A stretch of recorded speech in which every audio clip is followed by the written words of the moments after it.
할렐루야. 오늘 복의 사람 아브라함이라고 하는 제목을 함께 은혜를 나누고자 합니다. 우리가 잘 아는 대로 아브라함이라고 할 때에 아브라함의 이 이름 앞에 꼭 붙는 수식어가 있습니다. 뭘까요? 네? 복의 근원.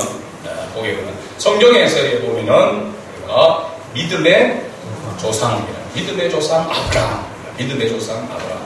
믿음의 조상 아브라함이라고 할 때에 모든 믿는 자의 조상이라고 하는 그런 뜻이 아니라 믿음으로 구원받은 사람의 대표가 되는 인물이 바로 해서 아브라함이라 해서 믿음의 조상이라고 그렇게 붙이게 되는 겁니다. 그러니까 실제적으로 구체적으로 이야기를 하면은 믿음으로 얻게 된 사람들의 대표적인 인물이라고 이것이 바로 믿음의 조상이라고 하는 의미 속에 담겨져 있다라고 이렇게 할 수 있습니다. 오늘 본문에도 보면은 아브라함이 아브람 그리고 아브라함 이렇게 개명이 되어지는 그런 모습이 있는데요. 그러니까 아브람이라고 하면은 아브람은 아버지께서 높이시다라고 하는 그런 뜻입니다. 아버지께서 높이시다. 그러면 아브라함이라고 할 때 뭘까요? 열국의 아버지. 열국의 아버지.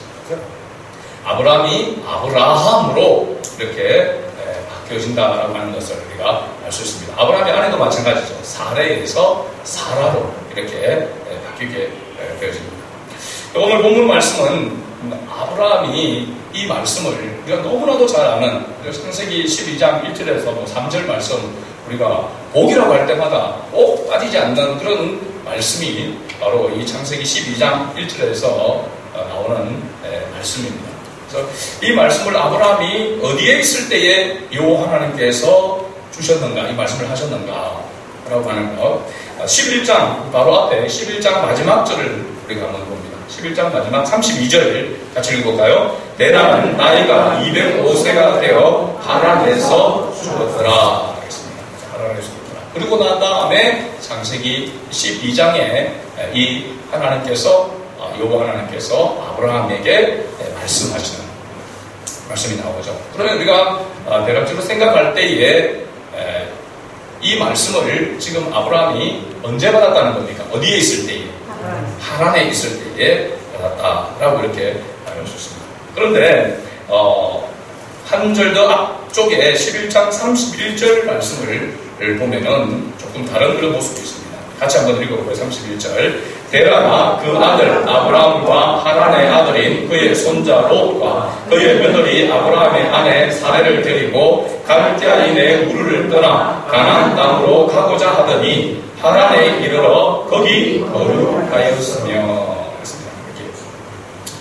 원래는 아브라함의 아버지 데라 그래서 그 가족이 어디에 거주하고 살았다는 겁니까?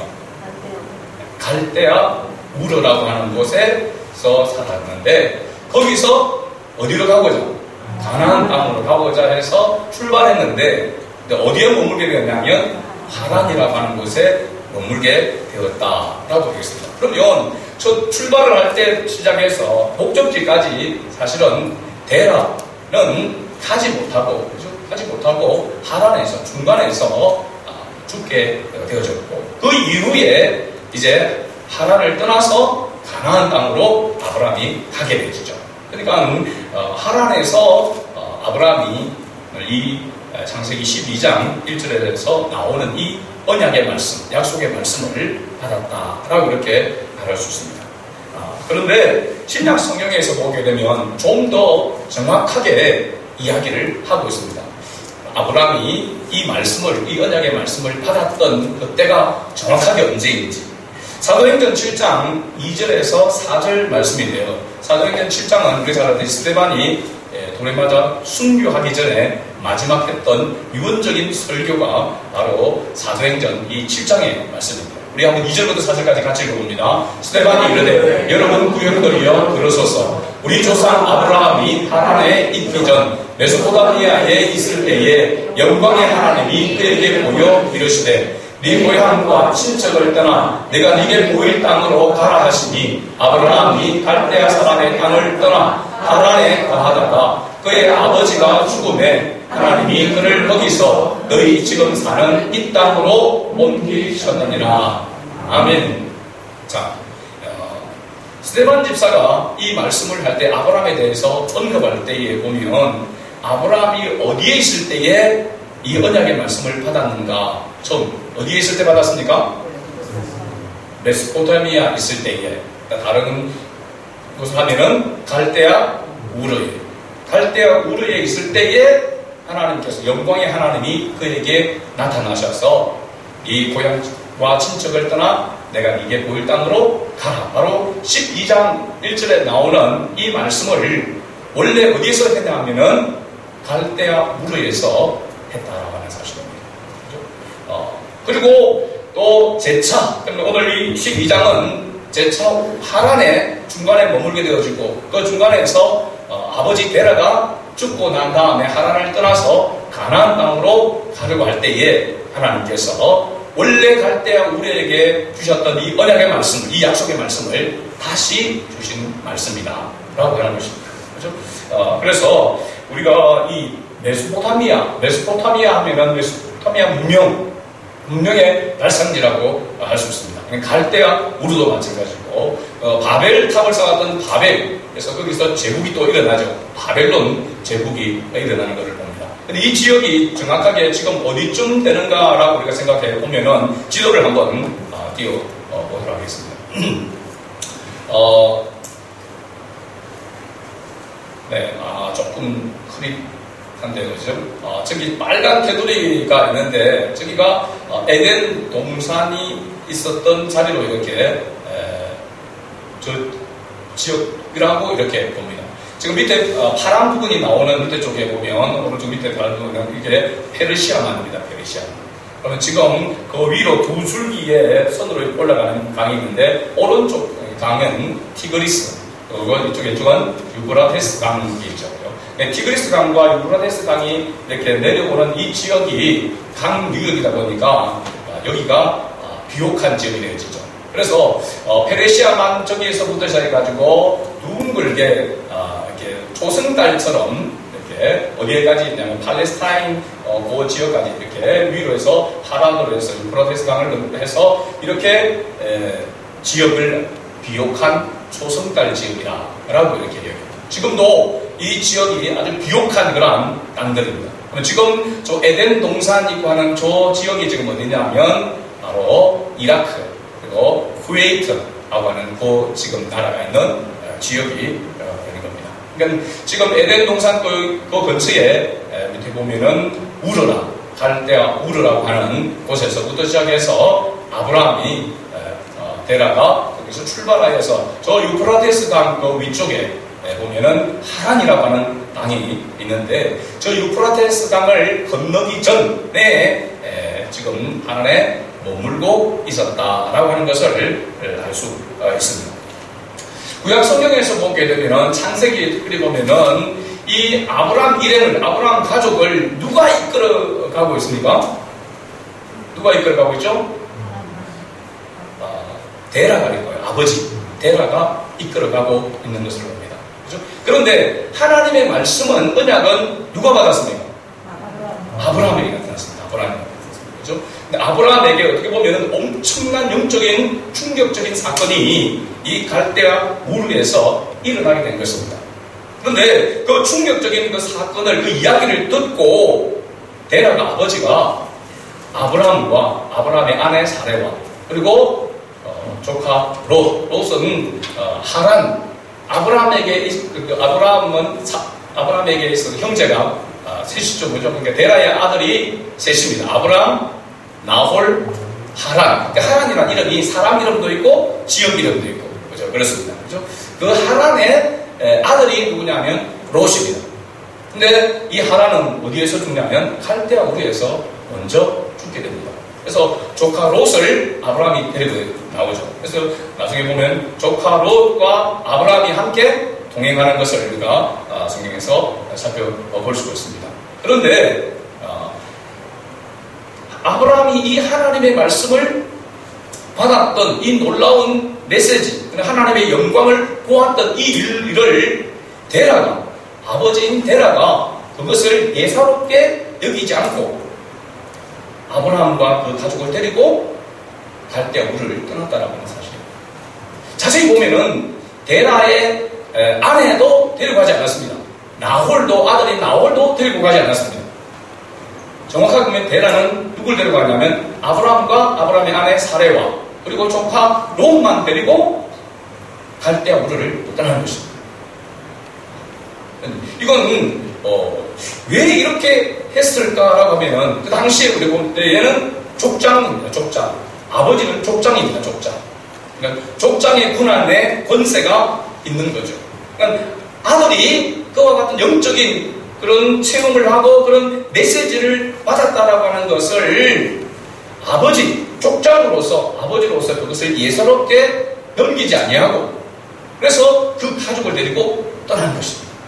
그러니까 아브라함은 아버지를 따라서 가게 되는 것이죠. 이게 주도적으로 창세기에 보면은 누가 이끌어가냐면은 데라가 이끌어간다라고 하는 사실입니다. 하나님의 은혜가 누가 받았는데? 아브라함이 받았는데. 그런데 데라는 중간에서 하란에서 죽게 되는 것이죠. 그러면 아브라함이 이 하나님의 언약을, 이 약속을 받았을 때에 그때에 아브라함의 가족들, 아브라함의 그 가문은 어떤 모습이었는가? 정말로 늘 기도하고 하나님을 찬양하고 그렇게 주를 잘 섬기고 있는 그런 모습이었는가? 성경을 보게 되면 그렇지 않다는 것입니다. 전혀 하나님과 상관없는 오히려 다른 신을 섬겼다라고 하는 것을 알 수 있습니다. 여호수아 24장 2절과 3절 말씀을 보면 이렇게 기록되어 있습니다. 같이 봅니다. 여호수아가 모든 백성에게 이르되 이스라엘의 하나님 여호와께서 이같이 말씀하시기를 옛적에 너희의 조상들 곧 아브라함의 아버지 나홀의 아버지 데라가 강 저쪽에 거주하여 다른 신들을 섬겼으나 내가 너희의 조상 아브라함을 강 저쪽에서 이끌어내어 가나안 온 땅에 통행하게 하고 그의 씨를 번성하게 하려고 그에게 이삭을 주었으며. 자, 그러면 아브라함과 그 다음에 아브라함의 아버지, 아브라함의 형제, 그 가족들 가문들이 아브라함이 하나님의 영광을 보고 하나님의 이 약속의 이 축복의 말씀을, 언약의 말씀을 받았을 때에 어떤 상황이냐? 하나님을 섬긴 것이 아니고 다른 신들을 섬겼다라고 합니다. 그러니까 우상을 섬기는, 하나님의 다른 것을 섬기고 있는 그런 가정에, 그런 가문에 특별히 하나님께서 아브라함을 선택해서 그 아브라함에게 하나님의 영광을 보여주고 메시지를 준 것입니다. 메시지 준 것입니다. 이게 너무나도 분명하고 강력한 그런 메시지였기 때문에 아브라함이 자기만 듣고 있는 것이 아니라 아버지에게 이야기를 했겠죠. 근데 아버지인 데라는 그 이야기를 듣고 이것이 예사로운 그런 메시지가 아니다 라고 생각을 했는 거예요. 다른 어떤 부분으로서는 설명을 할 수 없습니다. 한가할 수 없는, 도저히 거부할 수 없는 하나님의 역사였다라고 밖에 설명할 도리가 없습니다. 하나님께서 갈대아 우르에 어떻게 보면 우상에 그런 쩔어져 있는 그 가문에, 그 가정에 한 사람을 하나님께서 선택하여서 말씀을 주시고 그 말씀을 이루어가는 꿈과 비전을 주시고 그것을 이루어가기 위한 가정 가운데 있었다라고 하는 것을 알 수 있습니다. 그런데 그런 언약의 말씀을 받고 하란에 머물러 있지 아니하고 하란에 잠시 머물렀다가 가나안 땅으로 가야 되는데 거기 데라는 거주하고 말았다는 사실입니다. 그래서 이 데라라고 하는 사람, 아버지 아브라함의 아버지 데라의 이름의 뜻이 정말 특이합니다. 뜻이 뭐냐면 지체하는 자, 지연시키는 자. 하나님의 뜻을 이루어가는 일에 그 어떻게 보면 아버지로서 그 아들이 받은 것에 대하여서 예사롭게 여기지 않는 것은 굉장히 중요한 그런 판단이라고 할 수 있죠. 그죠? 대단한 것이잖아요. 그런데도 불구하고 끝까지 그 땅까지 가지 못하고 중간에 머물러서 하나님의 약속을 지연시키고 지체시키는 그와 같은 모습이 되고 말았다고 하는 것입니다. 그러나 하나님은 갈대아 우르에서 아브라함에게 한 약속을 하나님은 반드시 이루시는 분이시다라고 하는 것을 말하고 있는 것이죠. 때로는 이 약속을 이루는 과정 가운데서 거치는 것들이 있다면 그것을 때로는 제거하기까지 하시면서 하나님은 약속을 반드시 이루시는 분이라는 사실입니다. 제가 이 말씀을 묵상하면서 저희 가족 가문 내에 너무 비슷한 그런 모습이 있어서 제가 이렇게 소개를 하려고 합니다. 저희 가족은 집은 대대로 유교라고 알을 수 있습니다. 전통적으로.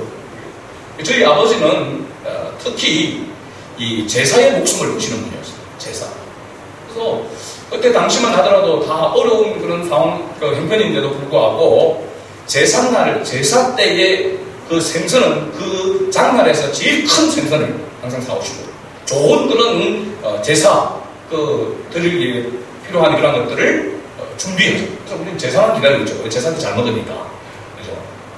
근데 이 아버지는 이 제사를 그냥 집게에 보통 이잖아요. 그죠? 뭐 정조, 고조 뭐 이렇게 하고 집게의 조상들을 주로 3대, 4대 많이 하면 그렇게까지 제사를 이렇게 보통 하거든요. 그런데 저희 집은 제사가 1년에 12개도 넘는 거예요. 얼마나 제사를 이렇게 들으면 복을 받는가 싶어가지고 들었는지 별로 집게도 아닌데, 예, 다른 사람의 그런 좀 먼 친척의 제사도 가져와서 제사를 하는 겁니다. 거기다가 특심해가지고 집 옆에다가 제각을 지었다니까. 제각을 지어가지고 집보다도 더 큰 제각을 지어서 거기다 시사도 거기서 그 정도로 열심히 특심면 제사를 조상을 섬기는데 특심했다. 또 하나는 뭐냐면 저희 그 아버지 당시에는 대나무 밭이 굉장히 돈이 되었어요. 가치가 있었죠. 그래서 저희 동네에서 가장 큰 대나무 밭을 저희 집이 가지고 있었습니다. 그럼 대나무 생각은 뭐 산에 빗탈길에 있는 것이 아니라 완전 평지에 지금은 들판이 되어 있고 옥토가 되어 있는 그런 땅에 거기에 대나무를 심은 거죠. 2,000평 정도의 대나무 밭이 2,000평 되었어요. 그런데 그 대나무 밭과 경계를 가지고 있는 분이 있냐면 교회 다니는 분이었어요. 예수생이죠, 예수생. 그 예수생인데 이 대나무 밭이 돈이 되고 하니까 자꾸 그 경계가 있잖아요, 경계 지게석을 자꾸 옮겨요. 예수생인가? 그러니까 아버지가 이 못된 예수생이 가면은 완전히 그냥 막 열이 받쳐져 있는 그런 교회는 우리가 아예 근처도 생각도 할 수 없는 그런 분이었어요. 예수님이 큰 도둑놈들이다. 그래서 또 제사 때마다 오면은 또 한잔 하시고 그러고 나면은 가끔씩 제가 그걸 기억하고 있는 거죠. 그게. 그래서 예수쟁이들, 못된 것들, 도둑놈들 하면 뭐 이렇게 그게 이제 기억이 남아있어요. 그러니까 예수와는 완전히 교회와는 답을 쌓고 있는 분이었어요. 근데 아버지가 45세 돌아가셨어요. 45세 7남매 아무도 결혼한 사람 자녀가 없는 7남매를 그대로 두시고 먼저 돌아가신 거죠. 그러니까 갑자기 아버지가 돌아가시니까 그래도 조금 살만했던 그 가정이 이제 가세가 기울어지기 시작하는 건데 어려운 그런 때죠. 근데 그때 우리 가정에 복음이 들어오는 것입니다. 제가 한번 이야기한 적 있지 않은 분들은 하지만 저희 장모님이 저희 큰 누나를 전도를 했어. 저희 큰 누나를 통해서 우리 가정이 복음화된 것입니다. 지금은 다 목회자가 쇄신화되고 그 다음에 장로, 권사 다 집사 이상의 모든 7남매 모든 가족들이 다 예수를 믿는 그런 은혜를 입게 되었죠. 가끔 우리가 가족 모임에서 만날 때 그런 이야기를 합니다. 아버지가 살아계셨으면 우리가 예수를 믿을 수 있었겠나? 절대로 예수 교회 근처도 못 갈 그런 상황인데 그래서 하나님께서 다른 것은 잘 모르지만 하나님께서 그치는 돌과 같이 그죠? 하나님 앞에 나아가게 방해가 되는 그 방해 장애물을 아버지를 제거하시면서 속된 말로 그죠? 그러면서 가정의 가문의 구원의 역사를 이루셨다는 사실입니다. 마치 오늘 본문에 하나님께서 데라를 하란에 머물러 있던 데라를 데려가시고 그래서 다시 약속의 땅으로 가도록 인도하신 것처럼 우리가 하나님 앞에 기도할 때에 어떻게 보면은 이해할 수 없는 장로님 아까 말씀드린 이해할 수 없는 그런 부분이 있는데 큰 틀에서 보면 하나님은 하나님의 구원의 역사를 하나님은 쉼없이 변함없이 이루어 가신다는 사실입니다. 때로는 장애 건물이 있으면 그것을 꺾어서 새롭게 변화시켜서 가시기도 하지만 때로는 제거하면서 그 일을 이루도록 하시는 분이시라는 사실입니다. 하나님이 하시는 그 일에 대해서 우리가 가타부타 말할 수가 없는 부분, 하나님이 하시는 일은 항상 옳은 일이시기 때문에, 하나님의 뜻이기 때문에, 그래서 우리는 하나님의 뜻이라면 순종해야 되는 그런 마음을 가지고 살아야 되는 것이죠. 오늘 전혀 하나님을 알지 못하고 오히려 하나님을 대적하는 우상을 섬기는 그 가정, 그 가문에서 하나님께서 아브라함을 부르시고 콜링, 소명을 주셔서 하나님의 꿈을, 하나님의 비전을 이루가도록 하나님께서 역사하셨다는 사실입니다. 그 가정 속에 아버지도 장애물이 되었을 때에 하나님 것을 옮기시고 다시 약속을 지키고 이룰 수 있도록 하나님께서 역사하셨다는 사실입니다. 그리고 여러분 오늘 본문 말씀에 보면 아브라함에게 복을 하시는데 큰 민족을 이루고 또 복을 주어 그 이름을 창대하게 하고, 그 창대의 이름이 여기서 나오는 겁니다. 아들 이름이 창대합니다. 창대 이름이 여기서 나옵니다. 복이 되도록 하겠다. 하나님께서 그렇게 약속하시고 말씀하시는데 이 말씀, 복이 너무나도 중요하고 너무나도 귀하지만 이 복보다도, 이 약속보다도 더 중요한 게 있습니다. 그게 뭐냐면 이 복의 주체가 누가 된다는 것입니다. 이 복의 주체가 아브라함이 된다는 것인데 이 복의 주체인 아브라함을 아브라함 댁에 누가 만드시겠다는 말입니다. 내가, 하나님께서 본문에 보면 내가 너에게 큰 복을 주고 큰 민족을 일으키게 하고 내가 하겠다라고 해요. 하나님께서 이 약속을 하시고 이 약속을 이루시는 것도 누가 하겠다는 겁니다.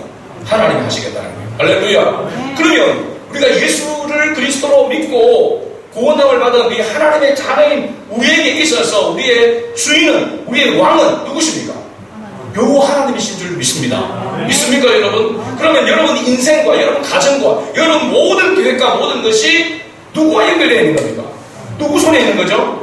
하나님의 손에 있다는 것을 여러분 확신합니까? 그래서 하나님께서 너희는 두려워하지 말라, 담대하라고 말씀하고 있는 것은 그냥 그런 마음, 그런 자세를, 긍정적인 그 자세를 가져라고 하는 것이 아니라 내가 너의 인생을, 너의 모든 삶을 책임지시겠다고 하는 것입니다. 하나님께서 책임지시겠다. 그러니까 염려하지 말라, 두려워하지 말라 라고 이렇게 말씀하고 있는 것입니다.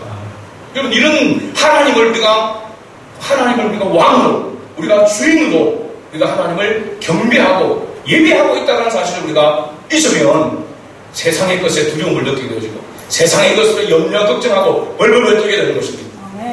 여러분 우리의 인생은 하나님의 것입니다. 우리가 이게 입술 고백이 아니라 우리의 삶의 모든 부분에서도 하나님이 하나님 되심을, 하나님이 주인 되심을, 왕 되심을 고백하는 삶이 되어야 됩니다. 우리는 하나님 따로, 제가 처음에 얘기했잖아요. 교회 따로, 내 인생 따로, 내 삶 따로, 내 가정 따로, 그건 하나님을 주인으로 섬기는 사람의 모습이 아닌 것입니다. 4절 말씀을 보면은 또 중요한 부분이 있습니다. 여호와 하나님께서 아브라함에게 이 말씀을 하셨는데 여호와 하나님의 이 약속의 말씀을 듣고 아브라함이 어떻게 했는지에 대해서 말하고 있습니다. 4절 말씀을 다시 읽어볼까요? 이에 아브라함이 여호와의 말씀을 따라갔고 롯도 그와 함께 갔으며 아브라함이 하란을 떠날 때에 75세였더라 하겠습니다. 자, 여기 보면 여호와의 말씀을 뭐 했다고 했습니까? 따라갔고. 그러면 이 따라갔다라고 할 때 우리는 하나님 그렇게 말씀하셨습니까? 그 말씀대로 순종해야지. 그런 믿음을 가지고 믿음이 충만해서 따라간 것이냐? 여기 따라갔다는 말을 원문에 보니까 이끌려갔다라고 했습니다. 그러니까 여러분 우리가 잘 알지만 아브라함이 어떤 존재입니까? 아브라함이 대단하고 특별한 존재가 아님을, 특별한 믿음을 가진 사람이 아님을 알고 있습니다. 그냥 우상을 섬기는 그 가정의 그 가문에서 하나님께 선택을 받았습니다. 근데 아브라함의 인생을 보면은 아브라함이 어떤 모습이었습니까? 자기 아내도, 그죠? 속이고 누이라고 속이면서 자기 생명을, 목숨을 부지하기 위해서 부인했던 그런 바로 쫄장구 같은 그런 모습이, 그죠? 그리고 또 어려움을 겪을 때에 어디로 갑니까? 애굽으로 내려가고 인간적인 방법과 그런 모든 것들을 동원하는 그런 모습들이 아브라함의 모습 속에서 우리가 얼마나 볼 수 있습니까? 그러니까 아브라함을 되게 만든 것은 아브라함 자신이 아니라 하나님의 열심히, 하나님의 역사가 그렇게 만들어갔다는 사실입니다. 여호와의 하나님의 말씀에 이끌려갔다는 사실입니다. 그래서 우리가 하나님의 말씀을 들어내고 하나님의 말씀이 들을 때에 그 말씀이 내 심령에 와서 박히게 되어지고 그 말씀에 거부할 수 없는, 한가할 수 없는 그런 은혜가 임하게 되어질 때에 말씀이 우리를 주도해가고 말씀이 이끌어가는 삶이 되는 것입니다. 그래서 하나님은 말씀이신 것입니다. 하나님의 말씀에 능력이 엮여 있는 것이죠. 여호와 하나님께서 이끌지 아니하시면 우리는 주님의 뜻을 따라 갈 수가 없습니다. 그러기에 이것이 하나님의 은혜라고 말할 수밖에 없는 것이죠. 아브라함을 믿음의 조상이라고 부르지만 좀 더 확실한 명칭은 앞에서 말씀드렸지만 하나님의 은혜로 의롭다함을 받은 사람들의 대표 바로 사람이 아브라함이다 라고 하는 것입니다. 그러면 복의 사람 아브라함이라고 제가 제목을 보셨는데 복의 사람에 누가 이름이 다 들어가야 됩니까? 우리 자신 구원함을 받은 하나님의 자녀인 우리의 이름이 거기에 들어가야 되는 것입니다. 우리 한 사람 한 사람이 하나님의 복 주신 자, 복둥이가 되는 것이죠. 하나님이 우리를 붙드시고 우리의 주인 되시고, 그래서 복의 사람 하나님기가 되는 것이고, 그죠? 복의 사람 최은진이가 되는 것입니다. 복의 사람 김원식이가 되는 것입니다. 그죠? 복의 사람, 우리 한 사람 한 사람이 다 복의 사람이라고 하는 사실을 꼭 기억해야 될 줄로 믿습니다. 그래서 사도 바울은 로마서 4장에 아브라함에 대해서 이렇게 기록하고 있습니다. 로마서 4장 20절에서 24절 좀 긴 부분인데요. 같이 빠르게 좀 읽어봅니다. 믿음이 없어 하나님의 약속을 의심하지 않고 믿음으로 견고하여서 하나님께 영광을 돌리며 약속하신 그것을 또한 능히 이루실 줄을 확신하셨으니 그러므로 그것이 그에게 의로 여겨졌느니라. 그에게 의로 여겨졌다 기록된 것은 아브라함만 위한 것이 아니요 의로 여기심을 받을 우리도 위함이니 곧 예수 우리 주를 죽은 자 가운데서 살리신 이를 믿는 자니라. 아멘. 아브라함이 대표가 되어지기 위해서 이야기하고 있지만 우리도 동일한 아브라함과 같은 복을 받은 자다라고 하는 것을 사도 바울은 이야기하고 있습니다. 그래서 히브리서 11장에 보면 믿음의 조상들을 향하여서 그 앞에 붙는 수식어가 뭐냐면 믿음으로 아브라함, 믿음으로 모세, 믿음으로라고 하는 그러한 수식어 앞에 붙는 것입니다. 그런데 그들의 믿음이 아니라 실제적으로 보면 하나님의 은혜로, 믿음으로라고 하는 그 단어 보면 마치 아브라함의 믿음으로 된 것 같이 이렇게 보여집니다. 실제적으로는 뭐냐면 하나님의 은혜로 아브라함을 해고하는 것이 정확한 표현이라고 할 수 있습니다. 그런데 왜 이런 표현을 썼느냐? 예로 우리가 생각할 때에 우리는 우리 자녀들을 위해서 부모는 희생을 하게 됩니다. 어릴 때부터. 그죠? 자녀가 장성하게. 요즘은 40대가 되어도 부모를 떠나지 않고 부모의 품속에 있는 분들이 이렇게 많아지지만, 그죠? 어쨌든, 자녀를 부모가 양육하고 먹이고, 그죠? 그렇게 하면서 키웁니다. 그런데 자녀가 이제 장성하여서 어떤 일들을 성취하여 성공하게 되어집니다. 그러면 부모는 자녀를 향하여서 그 자녀를 향해서 그냥, 이야, 대단하다. 이거 어떻게 그렇게 열심히 했어? 이거 어떻게 그렇게 해서 성공을 했느냐? 우리 아들을 자랑하고 우리 아들을 자녀를 사람들에게 자랑하게 됩니다.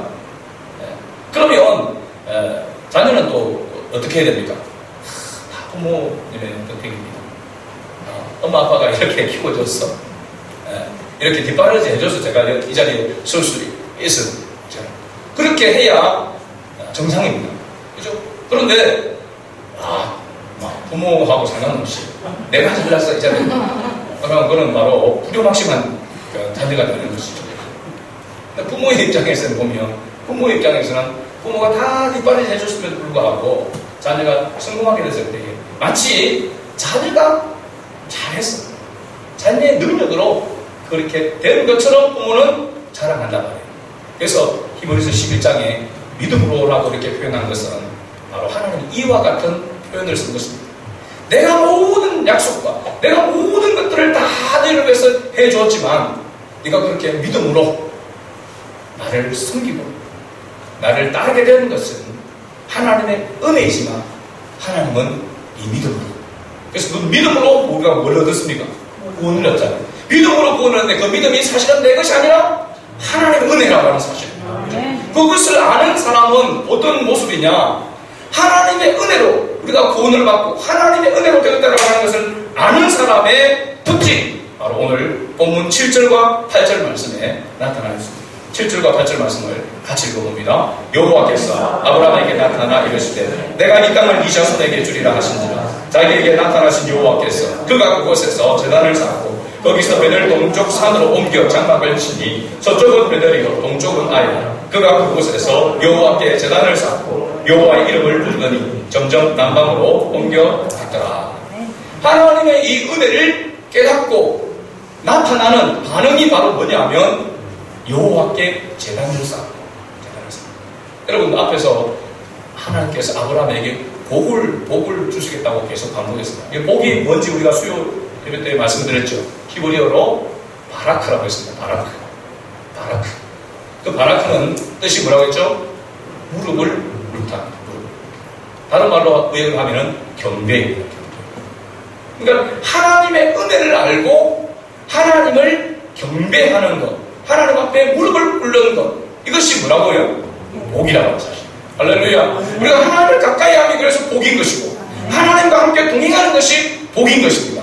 우리가 하나님을 섬김으로 인해서 우리에게 뭐 물질의 복, 우리의 건강의 복, 우리에게 필요한 것들이 복이라고 하지만 가장 중요한 복은 하나님을 알고 하나님을 경배할 수 있는 그 믿음이, 그 은혜가 우리에게 부어졌다고 하는 것이 가장 중요한 복이라고 하는 사실이에요. 그러기에 우리가 오늘 이 시간 이 자리에 나와서 하나님 앞에 예배를 드린다라고 하는 것은 하나님께서 이 자리로 이끌어 주셨기 때문에, 하나님께서 우리에게 은혜를 베풀어 주셨기 때문에 우리가 하나님 앞에 무릎을 꿇게 된 것입니다.